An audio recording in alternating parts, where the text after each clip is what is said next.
Bizkaiko Foru Aldundiak eguneko arretarako 2 zentro berri zabaldu ditu inore laguntza behar duten pertsonen honako 2 kolektibo hauei zerbitzua emateko.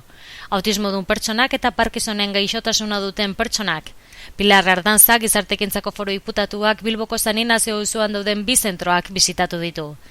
2 baliabide berri horien bidez, Bizkaiko Foru Aldundiak Parkinsonen gaixotasuna eta autismo dituzten pertsonen eta haien senideen beharrizanei erantzuna izan die. 2 proiektu horiek arlo soziosanitarioaren barnean daude eta ahaleginak batu nahi dituzte mendetasun egoerei aurre egiteko. Hainbat motako gaixoen elkarteak oinarrizko entitateak dira. Erakundeen bidez, baliabideak, tratamenduak eta zerbitzu bereziak emateko orduan.